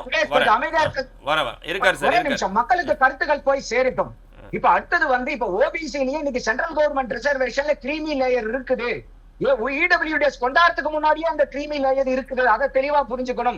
அடுத்தது இன்னைக்கு இடபிள்யூடிஎஸ் கொண்டு வந்துட்டனால இருக்கக்கூடிய ரிசர்வேஷனை போய் இது ஈட்டப் பண்ணுதுங்கிறத முருகானந்தம் தவறா சுட்டி காமிக்கிறாரு. இன்னைக்கு இடபிள்யூடிஎஸ் இருக்கக்கூடிய பேசாதீங்க சார், கூட பேசாதீங்க சார், கேட்காது யாருக்குமே. ஒரே நிமிஷம் முருகானந்தம் சார், ஒரு நிமிஷம் அவர் முடிச்சிரட்டும். முடிச்சதுக்கு அப்புறம் உங்க கருத்தை வைங்க. நீங்க பேசுற வரைக்கும் நான் பொறுமையா இருந்தேன் இல்லையா? இப்ப இடபிள்யூடிஎஸ் கொண்டு வந்து இருக்கக்கூடிய ரிசர்வேஷனை அடிஷனலா தான் கொண்டு வராங்க. இன்னைக்கு வந்து பிசிக்கு வந்து ஒரு 30% அந்த பிசிக்குள்ளார இந்த 10% இடபிள்யூடிஎஸ் ஹரிசான்டல் ரிசர்வேஷன் அல்ல. ஏற்கனவே இருந்த 31% ஓபன்ல இருந்து 10% இடபிள்யூஎஸ் கொடுக்கப்படுது. இது இன்னைக்கு இல்ல கான்ஸ்டிடியூஷன் சார் தப்பா சொல்றாரு. எங்கேயுமே ஓபன் லிஸ்ட் பார்க்கல. இப்படி பேசாதீங்க. தப்பு. முருகானந்தம் ஒரு நிமிஷம் முடிச்சிட்டோம். அடுத்தது இன்னைக்கு வந்து எங்களுக்கு சந்தேகமா இருக்கு. எங்களுக்கு வந்து டீலிமிட்டேஷனை வந்து இங்க சென்சஸ்க்கு முன்னாடியே பண்ணிடுவாங்களோங்கிற மாதிரி சொல்றாங்க. கான்ஸ்டிடியூஷனுக்கு இடம் கொடுக்காது சார். கான்ஸ்டிடியூஷன் என்ன சொல்லுது? இந்த கான்ஸ்டிடியூஷனுக்கு முன்னாடி சென்சஸ் எடுத்ததுக்கு அப்புறம் தான் இந்த டீலிமிட்டேஷனை பண்ண முடியும். அதுதான் முதல் தடவையே முருகனுக்கு பதில் சொல்லும் போதே சொல்லியிருந்தேன். முதல்ல சென்சஸ் தான் எல்லாத்துக்கும் ஆரம்ப புள்ளி.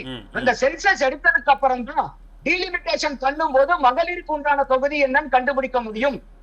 இல்ல சார், அவங்க என்ன கேக்குறாங்க, இப்ப சென்சஸ் எப்ப எடுக்க போறீங்க அப்படின்னு ஒரு கேள்வி கேக்குறாங்கல்ல. இப்ப 2031 எடுப்பீங்களா அப்படின்னு கேக்குறாங்கல்ல. அது நியாயமான கேள்வி. அது வைக்கிறதுக்கு எல்லா உரிமையும் வரேன். ராஜசேகர் சார் பேச வெயிட் பண்றாரு, அவர்ட்ட பேசிட்டாரு கிடையாது. ஆனா நீங்க தொட்டுக்கு எல்லாமே வந்து நாங்க பாரதிய ஜனதாவை நம்ப மாட்டோம், பாரதிய ஜனதா ஆண்டாலும் இது மத்திய அரசாங்கம். இப்ப மத்திய அரசாங்கம் அது யாரா இருந்தாலும் அங்க வந்து ஒரு கான்ஸ்டிடியூஷன் இருக்கு. கான்ஸ்டிடியூஷன் என்ன சொல்லுது? இதுக்கப்புறம் வரக்கூடிய இந்த பாப்புலேஷன் சென்சஸ் வச்சு தான் டீலிமிட்டேஷன் போக முடியும். பாப்புலேஷன் சென்சஸ் எடுக்காம டீலிமிட்டேஷன் எதுவுமே பண்ண முடியாது. ஓகே சார், சரி ஓகே. ராஜசேகர் சார் உங்களுடைய கருத்து. இப்போ அவங்களுடைய பார்வையில இருந்து சென்சஸை வந்து நீங்க எப்ப எடுக்க போறீங்கன்ற கேள்வி வந்து அவங்க நேத்தியே வந்து அவங்க வச்சுட்டாங்க. அந்த கேள்வியை அவங்க வச்சுக்கிட்டே இருக்கட்டும், அதை பத்தி எனக்கு கவலை இல்லை. சரி, இப்போ இவங்க சொல்லக்கூடிய விஷயங்கள்ல அவர் முன்னாடி பேசின கருத்துக்கும் அடுத்து காங்கிரஸ்கார் பேசின கருத்துக்கும் நடுவில் திமுக காரங்க பேசின கருத்துக்குமே எவ்வளோ டிஃப்ரென்ஸ் இருக்கு பாருங்க. இப்போ ஆந்திராவில் வந்து நாங்கள் வந்து காஸ்ட் பேஸ் சர்வே எடுத்து ரிசர்வேஷனே மாற்றிட்டோங்கிற முரளி அண்ணன் சொல்லும் போது என்ன சொன்னாங்க, திமுக எங்களால் எப்படி எடுக்க முடியும்னு சொல்லி எங்கள் தலைவர் கேட்டது தான் கரெக்டு அப்படின்னு சொல்கிறார். எப்படி ஆந்திராவில் பண்ணாங்க? என்ன அமெண்ட்மெண்ட்டு அவங்களுக்கு வந்து அந்த அதிகாரத்தை கொடுக்குது?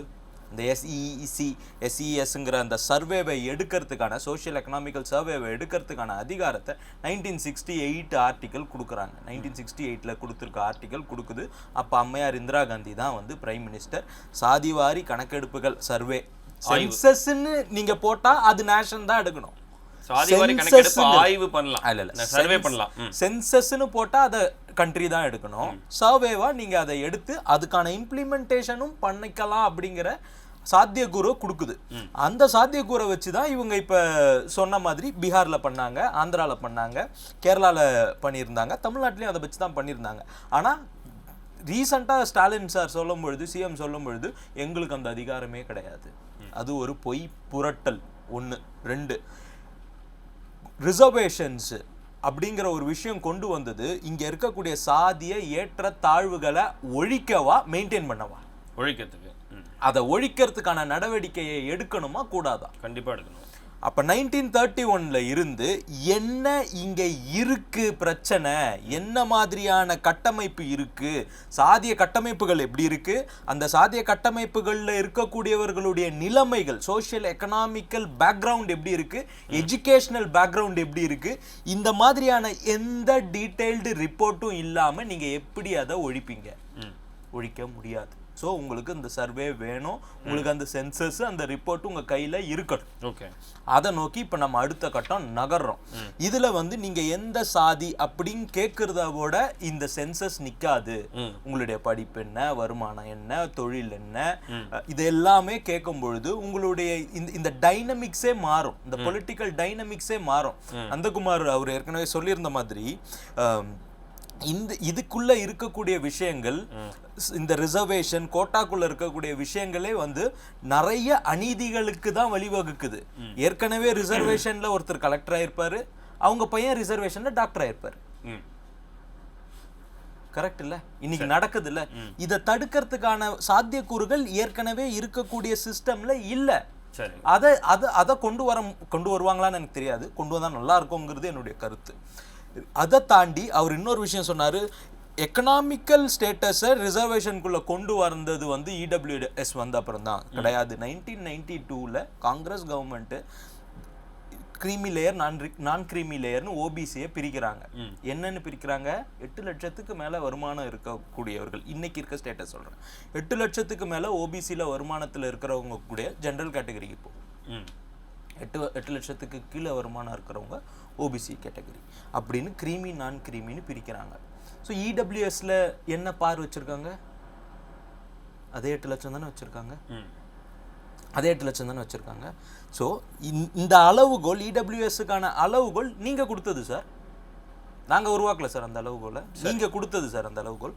அங்கேயும் ரொம்ப ஏழைகள் இருக்கிறாங்க, அவங்களும் பிற்படுத்தப்பட்ட சமூகமாக தான் சித்தரிக்கப்படுறாங்க.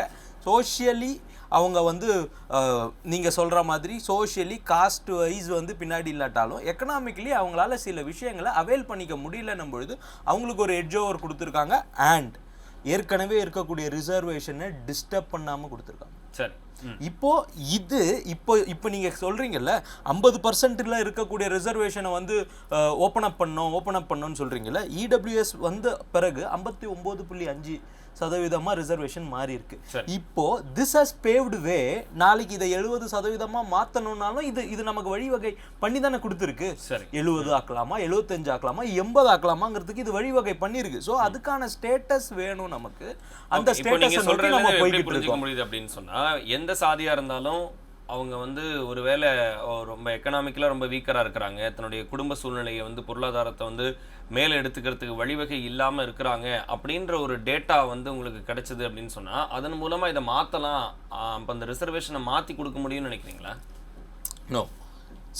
இப்போ நீங்கள் சொல்லக்கூடிய ரிசர்வேஷன்ஸ், நீங்கள் சொல்லக்கூடிய கம்யூனிட்டிஸ், டிஃப்ரெண்ட் கேட்டகரிஸ், கம்யூனிட்டி பேசல கேட்டகரிஸ் பேசுறோம். ஜெனரலா ஜெனரல் கேட்டகரிஸ், ஓபிசிஸ், எஸ்சிஸ், எஸ்டிஸ் சொல்லி பேசுறோம். இவங்களுடைய இன்னைக்கு இருக்கக்கூடிய உண்மையான சோஷியல் எக்கனாமிக்கல் ஸ்டேட்டஸ் என்னங்கிறது தெரியணும் இல்லையா? சரி, அதுக்காக இந்த சர்வேல சென்சஸ் வந்து அதை கவர் பண்ண போகுது.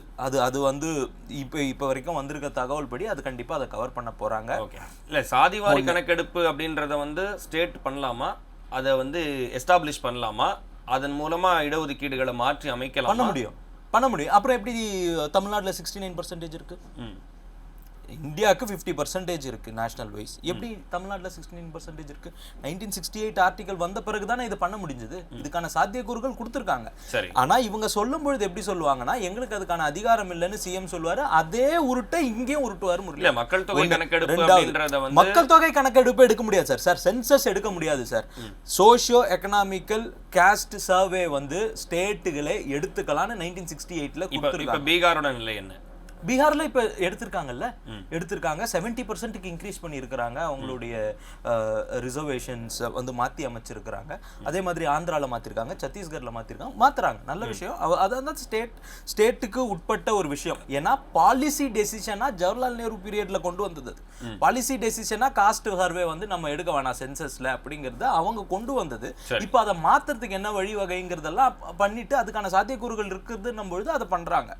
இதுக்கான டைம் தான் இருக்கே தவிர இவர்கள் செய்து வச்சிருக்கக்கூடிய டேமேஜஸை மாத்தி நம்ம வந்து புதுசா ஒண்ணு கொண்டு வரணும்னா டைம் எடுக்கும். அந்த டைம் தான் எடுத்திருக்கிறோம். ரெண்டாவது, இப்போ விமன் ரிசர்வேஷனை பத்தி இவ்வளோ பேசக்கூடியவர்கள் டீலிமிட்டேஷனுக்கு ஏன் வேணாங்கிறாங்க? ரெண்டு.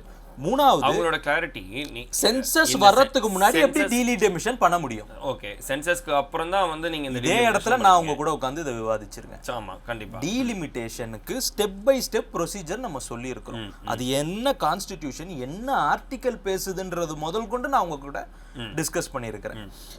சென்சஸ் எடுத்த பிறகுதான் உங்களுக்கு வந்து இந்த டீலிமிட்டேஷன் ப்ராசஸே பிகின் ஆகும்.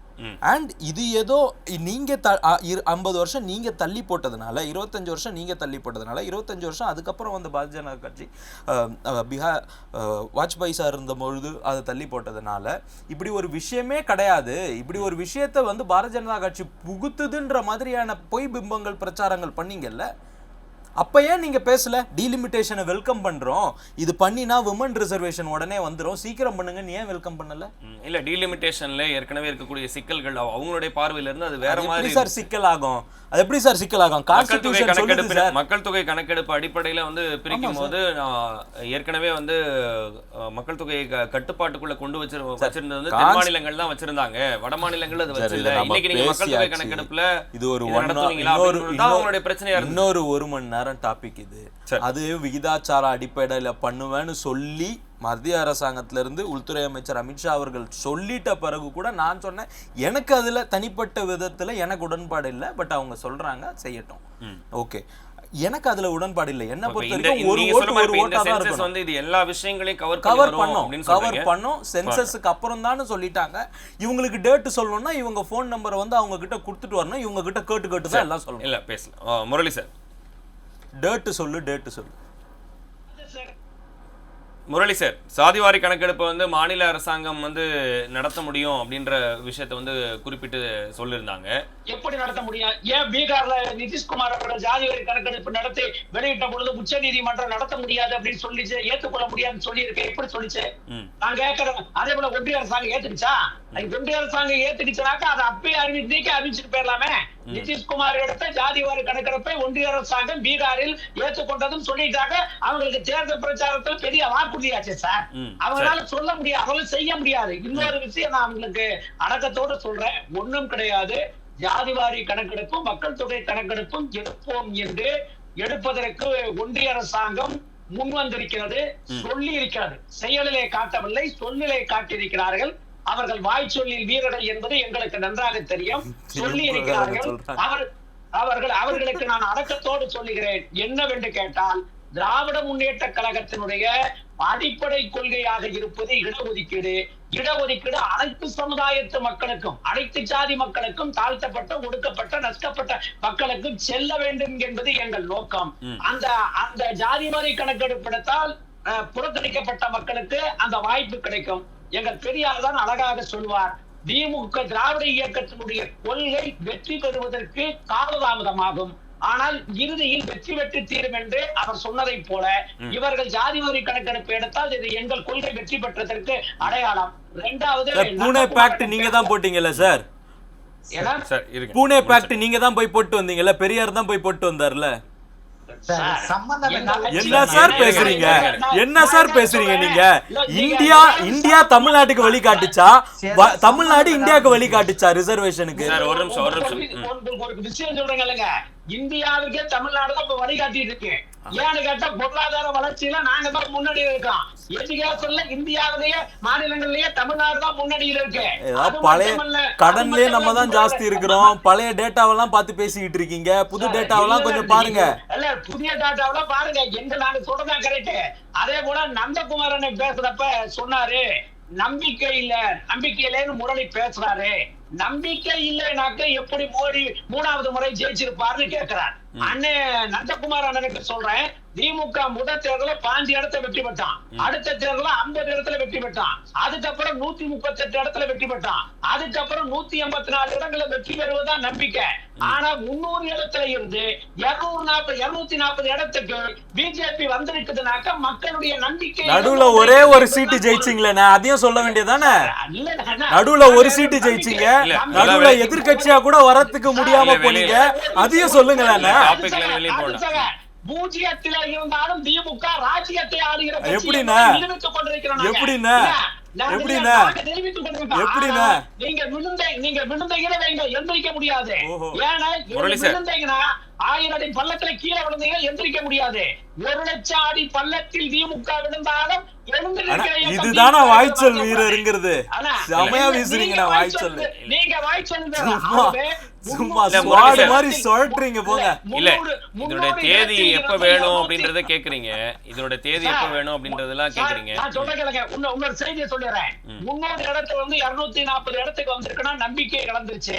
அதுக்கப்புறம் 2021 நாடாளுமன்றத்தில் உறுப்பினர்கள் நம்மளுடைய ஒன்றியத்தில் இருக்கின்ற உள்துறை இணையமைச்சர் நித்யானந்த ராய் அவர்களிடம் ஒரு கேள்வி கேட்கிறார்கள். என்ன கேள்வி கேட்கிறார்கள் என்றால், ஜாதிவாரி கணக்கெடுப்பு எடுக்கப்படுமா என்று கேள்வி கேட்கிற பொழுது அவர் எழுத்து மூலமாக ஒரு பதிலை தருகிறார். ஜாதிவாரி கணக்கெடுப்பு எந்தெந்த ஜாதி எவ்வளவு என்று டேட்டா வேண்டும் என்று மகாராஷ்டிராவும் ஒடிசாவும் எங்களிடம் கேட்டிருக்கிறது. ஆனால் நாங்கள் எஸ்சி எஸ்டி பிரிவில் மட்டும்தான் ஜாதி பிரிவுகளை எடுப்போம், மற்ற ஜாதிகளில் ஜாதி பிரிவை எடுக்கக்கூடாது என்பது எங்கள் கொள்கை முடிவு. மிஸ்டர் ராஜசேகர், எங்கள் கொள்கை முடிவு என்று எழுத்துப்பூர்வமாக கொடுத்த பதில் என்கிட்ட டேட்டா. ஆனா இன்னைக்கு நீங்க வந்து நியூஸ் பேப்பர்ல வந்திருக்கு, எல்லா பேப்பர்லயும் தான் வந்திருக்கு. நாங்க படிச்சுக்கிட்டு பேசலாம், படிச்சுட்டு தான் பேசுறோம். இல்ல நீங்க வந்து நீங்க சொன்னீங்க இப்ப ஜாதிவாரி கணக்கெடுப்பு எடுக்கிறேன்னு சொல்லி இருக்கீங்க. இன்னைக்குதான் பாலிசி டெசிஷன் மாறி இருக்கு. அதாவது புரியுதா உங்களுக்கு? எங்க தலைவரும் திராவிட இயக்க தலைவரும் தொடர்ந்து கேட்கிற ஒரு கோரிக்கையை நீங்கள் வந்து செய்யறேன்னு சொல்லிருக்கீங்க. உங்களுக்கு வெற்றி கிடைத்திருக்கிறதோ இல்லையோ, சொல்லாத பிஜேபியை, ஜாதி அமைப்பை ஒத்துக்கொள்கிற பிஜேபியை, மதவெறியோடு இருக்கிற பிஜேபியை நாங்கள் ஜாதிவாரி கணக்கெடுப்பு எடுக்க வைப்போம் என்று சொன்னதை காட்டும் உங்களை சொல்ல வைத்த இடத்தில் இருக்கிற நாங்கள் வெற்றி பெற்றிருக்கிறோம் என்ற ஒரு இடத்தில் நாங்கள் இருக்கிறோம். இப்பொழுது மகிழ்ச்சியாக இருக்கிறோம். நன்றி முரளி சார். நன்றி முரளி. விருந்தினர்கள் அனைவருக்கும் நன்றி. இன்றைய விவாத மன்றத்தில் சாதிவாரி கணக்கெடுப்பினுடைய அரசியல் பின்னணி என்ன என்பது குறித்து விவாதித்தோம். நம்முடைய விருந்தினர்கள் அவர்களுடைய கருத்துக்களை பகிர்ந்தார்கள். மீண்டும் மற்றொரு விவாத மன்றம் நிகழ்ச்சியில் சந்திக்கலாம். வணக்கம்.